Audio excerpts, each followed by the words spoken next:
अलंकार परिभाषा देखिएगा।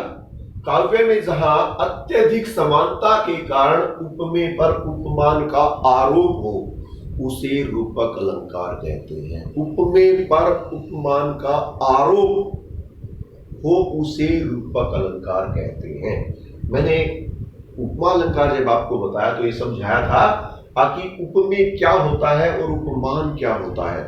उपमेय जो प्रस्तुत होता है, उपमान अप्रस्तुत होता है, यानी कि जिस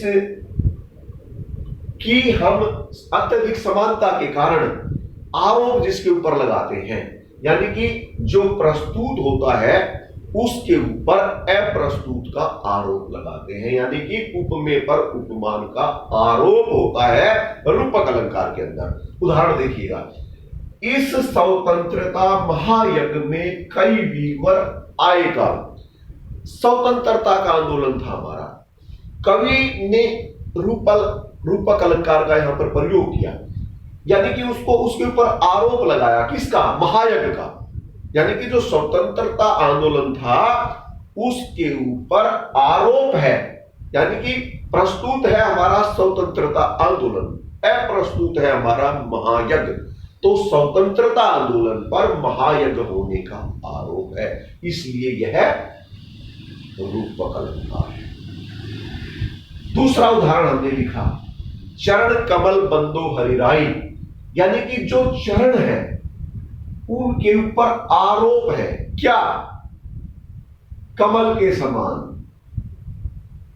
कमल के समान होना एक आरोप है, यानी कि कमल जो होता है कोमल होता है, तो यहां पर आरोप है चरणों के ऊपर। तो ये रूपक अलंकार है कि यहां पर उपमेय जो है, उपमेय चरण है, उपमान कमल है, चरण के ऊपर कमल का आरोप है, इसलिए यह रूपक अलंकार है। हम स्पष्टीकरण में लिखेंगे कि प्रथम उदाहरण में उपमेय स्वतंत्रता आंदोलन पर उपमान महायज्ञ का आरोप होने के कारण यह रूपक अलंकार है। दूसरे में हम लिखेंगे कि चरण कमल बंदो हरिराई में चरण प्रस्तुत, यानी कि उपमेय पर उपमान कमल का आरोप होने के कारण यह रूपक अलंकार है। उत्प्रेक्षा अलंकार परिभाषा देखिएगा। काव्य में जहां उपमेय में उपमान की संभावना पाई जाए उसे उत्प्रेक्षा अलंकार कहते हैं। उपमेय में उपमान की संभावना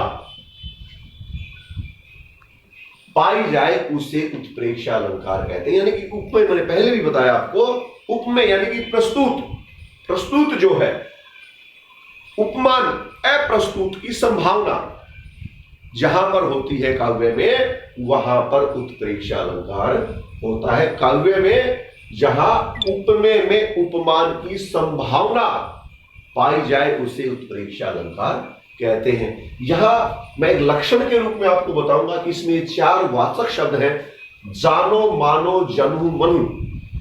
काव्य की किसी भी पंक्ति में यदि आपको ये चारों शब्द में से कोई एक मिलता है तो वो जो अलंकार होगा वो उत्प्रेक्षा अलंकार होगा।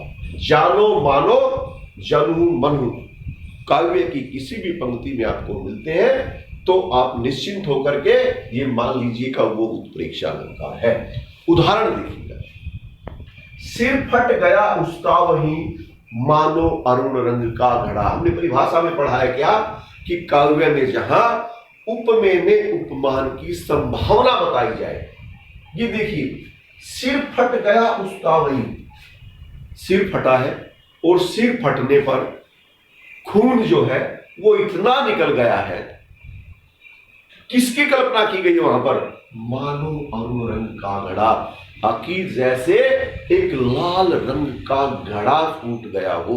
तो ये जो है हमारा यहां पर सिर फट गया उसका वही, ये उपमेय है, प्रस्तुत है कि भाई सिर फटा है, लेकिन संभावना क्या जताई?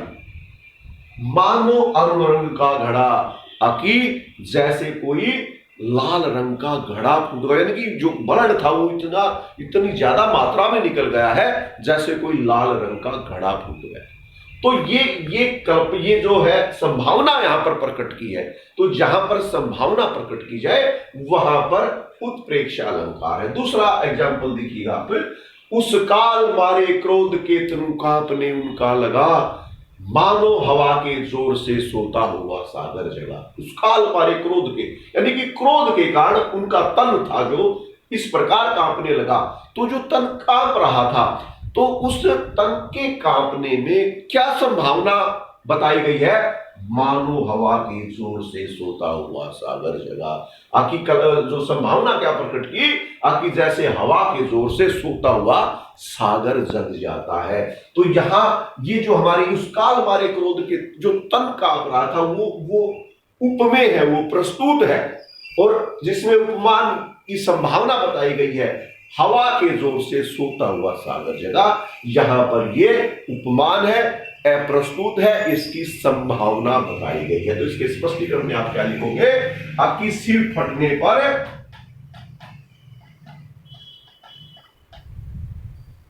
अरुण रंग के घड़े, अरुण रंग के घड़े की संभावना बताई गई है, संभावना बताई गई। इसलिए यह उत्प्रेक्षा अलंकार है।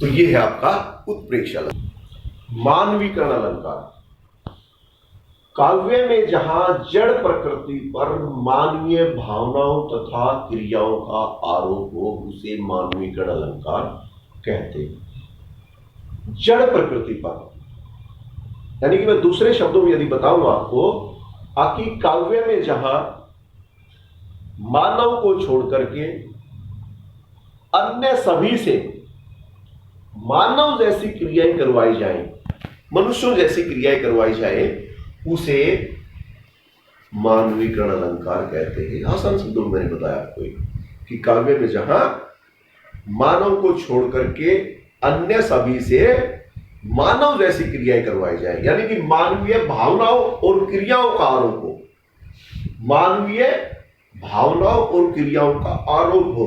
देखिए, जैसे बोलने का काम है, मनुष्य बोलता है, हंसने का काम है, रोने का काम है, कुछ करने का काम है, संवरने का काम है, तो ये काम सारे मानवीय काम है। तो ये कुछ कवि किसी और से जब कराता है, कभी वो जड़ से बुलवा देता है, कभी तने से बुलवा देता है, कभी किसी ऋतु को बुलवा देता है, कभी बादलों को संवरने के लिए कहता है। तो यहाँ ये जो है जड़ प्रकृति पर एक तरह से मानवीय क्रियाओं का आरोप है। तो जहां जड़ प्रकृति पर मानवीय क्रियाओं का आरोप होगा वहां मानवीकरण अलंकार होगा। उदाहरण देखिएगा, मेघ आए बड़े बंठन के, मेघ आए बड़े बंठन के। अब यहां पर बंठनना, बंठनना एक तरह से सजना संवरना, तो सजने संवरने का काम है, वो एक मानवीय क्रिया है।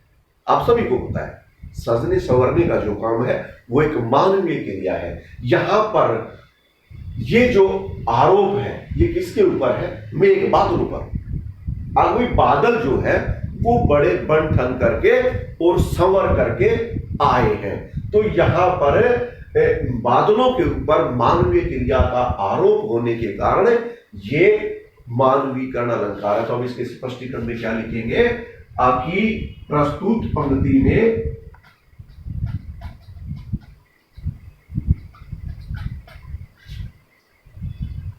बादल पर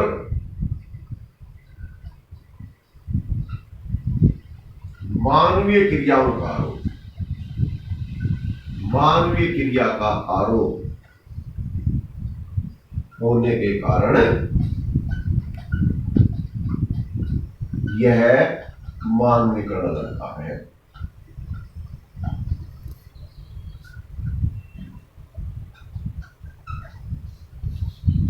बादलों के ऊपर मानवीय यानी कि सजने संवरने का आरोप है, इसलिए यह मानवीकरण अलंकार है। दूसरी उदाहरण में, शरद आया पुलों को पार करते हुए।